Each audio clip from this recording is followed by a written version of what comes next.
In question 5, we're told to assume that switch 1's MAC address is empty. We can verify that by looking at the output of the show MAC address table command on the switch. As we can see here, the MAC address table is empty. We asked, when PC5 pings PC8, what type of packet is sent to the switch initially, and can we prove it? So ipconfig on PC5 shows us the IP address of PC5. It's 10.115. PC8 has IP address 10.118. So what kind of frame or what kind of packet is sent to the switch? When using terms such as frames and packets, once again, are we referring to layer 2 or layer 3 or layer 4 of the OSI model? So what I'll do on PC5 is ping 10.118. Before I do that, notice the ARP cache is empty on PC5. If it had just rebooted, the ARP cache would be empty. So I'm going to send 2 pings into the network. We can see that the first packet that was generated is an ARP packet. Looking at the actual packet or frame, we can see that at layer 2, the frame has a destination address of a broadcast. The type of packet at layer 3 is ARP.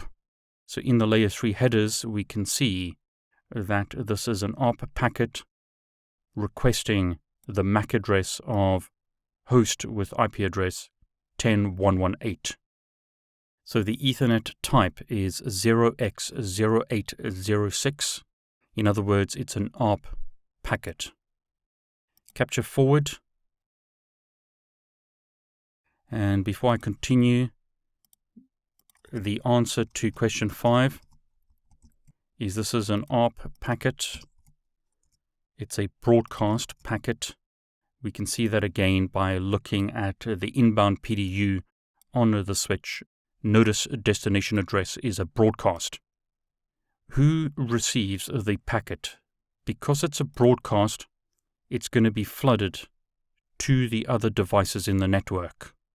And then PC6 and PC7 are going to drop it because the packet is not destined to them. So the answer for question 6 is PC6, PC7, and PC8 will receive the packet. Now here's where things change. Who receives the return packet? So here we've got our ARP reply.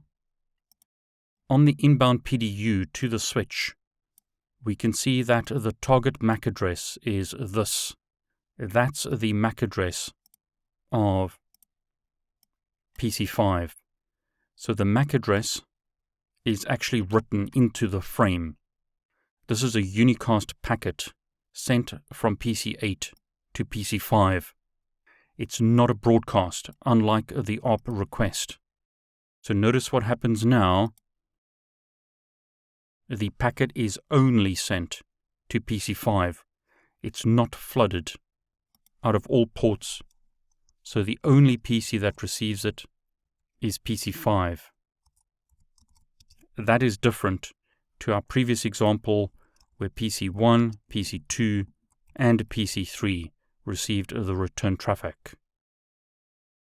And notice the difference in question 8. When ping traffic is sent from PC5 to PC8, who receives it? So here's our ICMP request or echo request message. We can see that it's ICMP. Destination MAC address is PC8. Source MAC address is PC5. Source IP address is PC5. Destination IP address is PC8. So notice now that the packet is only sent to PC8.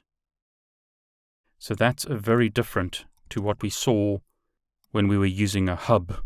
A switch is different to a hub in that it has a separate collision domain on every port. So when packets are sent from PC5 to PC8, they are sent directly between the devices. They don't get flooded to the other PCs in the network. That is very different to a hub. So to prove that, what I'll do is populate the ARP cache of PC6. So I'll get it to ping PC8, and I'll run this in real time. So if we look at the ARP cache of PC6, ARP cache is populated.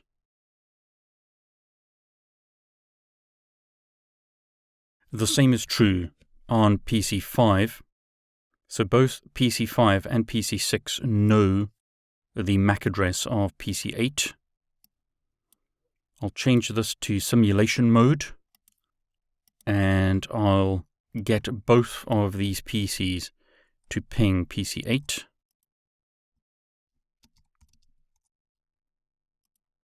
Both of them are sending ICMP packets. They both get sent to the switch. And notice the first one is sent to PC8, and then the second one is sent to PC8.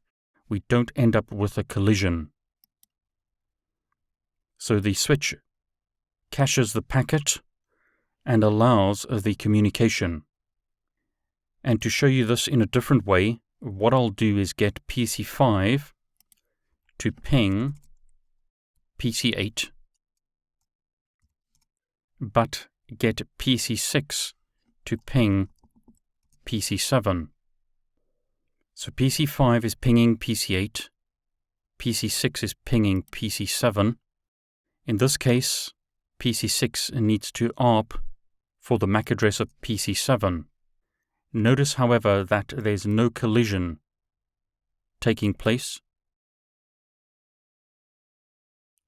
So now, notice the ARP cache of PC6 is populated with the MAC address of both PC7 and PC8.